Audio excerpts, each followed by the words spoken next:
But he was the economic advisor for Justin Trudeau these past 5 years. I am a Trudeau supporter too. Well, folks, we're less than 50 minutes away from showtime. The debates are about to kick off. And we went outside the venue to check out the clamor outside the Radio-Canada headquarters. And this is what we encountered. As you can see, our beautiful Jumbotron equipped truck is delivering some Mark Carney messaging. I don't think the Liberals will be very happy with it. Speaking of vehicles, you can see the big bright orange bus. Jagmeet Singh just got dropped off evidently.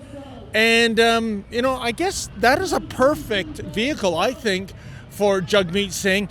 Basically, the amount of people that come to a Jagmeet Singh rally, they would fit in that bus. We're talking 50, 60 people. That's what we found in Hamilton a few weeks ago. Here, check out the footage. I think I heard you call my name, sir. Guys, just drop it and get out of here. You're not welcome. So take a hike. There's a sign that says hate has no home here. I'm not hate. I just say you guys are fake news. Time to move on. Okay, then, but I asked you what makes us fake, and you didn't give us an example. I don't have to get into the long history of Rebel News and Ezra Levant and your fake news. Yeah, so not exactly sold right out, standing room only, isn't it? Poor Jagmeet. You can also see Conservative supporters. They're wearing hockey jersey-style sweaters, and of course the people in the red holding Liberal and Mark Carney signs. And like so many skunks to the picnic, the pro-Hamas crowd is here chanting genocide, and yet again another example of our failed multicultural system.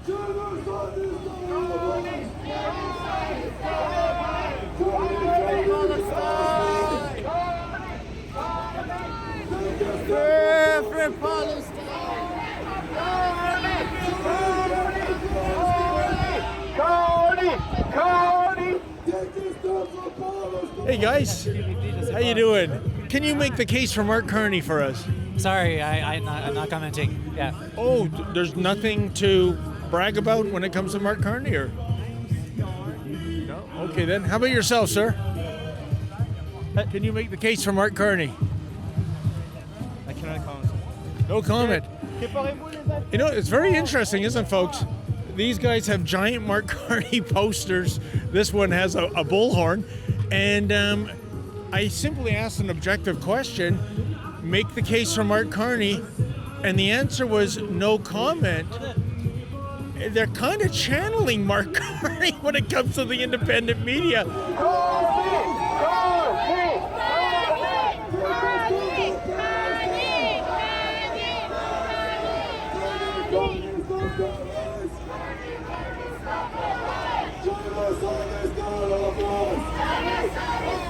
Well, folks, it's the Easter miracle. Mark Carney got out of his bus, and I think for 2 seconds, he smiled. He cracked a smile for his gaggle of supporters here. In any event, I'm kind of glad we don't have access in the driveway to Mr. Carney, because I'm pretty sure I saw Greg Dumichel as part of his personal protection. And everybody probably remembers back in January 2024 when cameraman Lincoln Jay and I tried to scrum Chrystia Freeland. Well, Uncle Fester, the Mounties, he didn't like that. Check it out. Freeland, how come the IRGC is not a terrorist group? Why is your government supporting Islamo-Nazis? What? Excuse me. What are you doing? You're under arrest for assault. What, sir? Why are you pushing me? You're under arrest for assault. Who are you? You're under arrest for assault. Police, you're under arrest for assault. How am I under arrest? You bumped into me. It was absolutely the wrong thing. Well, thank you for saying that. Look, freedom of the press. I've been a public figure in Canada, been a public figure in the UK. I know you got to answer tough questions, and you guys, you ask tough questions, and that's fair. Carney that very month said that was wrong what happened to me, that he believed in freedom of the press, and somehow, in the space of a year and a bit, he's changed his tune. Independent media get frog marched out of Carney events, even parking lots where the venues are, with armed law enforcement. And I think Mark Carney, if he becomes Prime Minister, despite what he said in Davos more than a year ago, I think he's going to be worse than Justin Trudeau. I think he's going to be more censorious than Justin Trudeau. Can our country really afford 4 years of Mark Carney? Can you make the case for Mark Carney?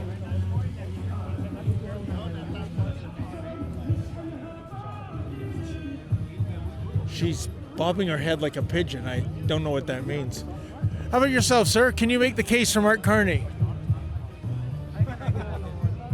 Yes, sir. Yeah. Am I live? You're alive? Live. Oh, no, not live.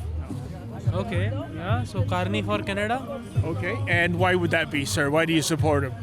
The right person at the right time. Okay, then.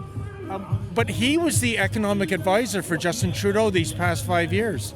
I am a Trudeau supporter too. Okay, then. Are you better off today than you were 5 years ago, 10 years ago? I came here within the last 5 years. It's okay. I'm where I was earlier. Oh, so it's a neutral. Yeah. Okay, Yeah. then. I'm neutral on that. But, you know, Mark Carney is being promoted as sort of the new face of the Liberal Party, an agent for change, but he's been the economic advisor for 5 years, so how is that any different? I know that. I believe he'll be different this time. I'm giving him another chance. Okay, then. What do you think about him moving Brookfield Asset Management from Toronto to New York last year? I know all those things. I think it is any day better than not having your security clearance. So, Okay, then. But there are you have to choose the lesser evil, and I believe Carney is the lesser evil for now. okay, all right. Thank you, sir. So we got one comment about Carney for making the case for Mark Carney, and it was choosing the lesser evil. I don't get it.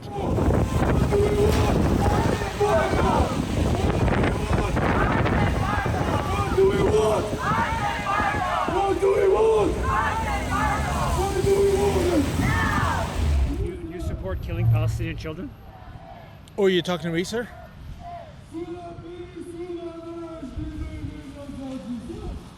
You support killing Palestinian children? I can't hear you, sorry. You support killing Palestinian children? Who supports killing Palestinian Said, children? do you support killing Palestinian children? Do you support the events of October 7th? You can't answer the question. Well, why are these people chanting genocide, sir? So I asked you a simple question. Okay, I don't even know. Do you support killing Who Palestinian are children? you? Why can't you just say no to that? Who are you? It's pretty simple. Well, my name's David Menzies with Rebel News.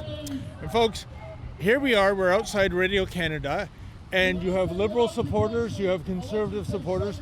I don't think I see any BQ or NDP supporters, but we see the pro-Hamas crowd here. And Do you support killing Palestinian children? and this gentleman here is asking me if I support killing Palestinian children. I don't know what premise he bases that on. I am here because there is a genocide in Gaza. Oh yeah? Who says? According to the fact that there are tens of thousands of kids being killed, I'm descended from Holocaust survivors. And Oh, where are the bodies, sir? where are the bodies? Yeah. They are in the rubble in Gaza. I'm descended from Holocaust survivors, and I believe genocide's wrong. Are you Jewish? Yes. Okay, then. And all What does your 4 family think of you? What does my family think of you? Yeah. They respect my right to have the views. Some of them agree, some of them disagree. Okay, then. So what are your views of what happened on October 7th, 2023?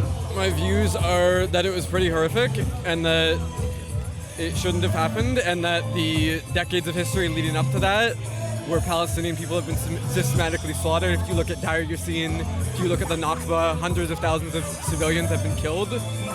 It's understandable that violence creates more violence, and the only way to fix things is to give these people citizenship, give them a right to return, give them equal rights. But sir, if October 7 never happened, well, you asked if you...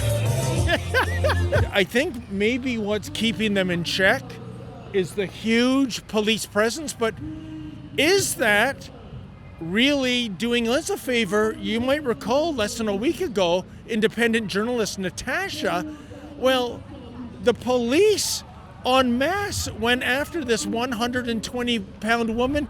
Look what they did to her because evidently she was agitating the mob. Check it out. I'm not touching you. You are literally touch me. touching me. You touch me. Get your hands off me. Oh, look. Hey, get your hands off me. The crowd cheered as they assaulted a female reporter. 3 officers pinning a mother and a journalist, twisting her arms and wrists while she cried out in pain. Yeah, so Natasha ended up in hospital and now she's facing a few charges. Absolutely despicable. In any event, that is the scene with about an hour to go before the debate. We'll be here to chronicle any shenanigans should they occur. For Rebel News, I'm David the Menzoid Menzies. Well, folks, the debate is about to kick off. The mainstream media is here, and so are we. What's the difference? They get funded by the government. We don't. We need your help. Please go to theleadersdebate.ca. That's theleadersdebate.ca. Please chip in a couple of bucks so that we can cover our costs in order to bring you the other side of the story.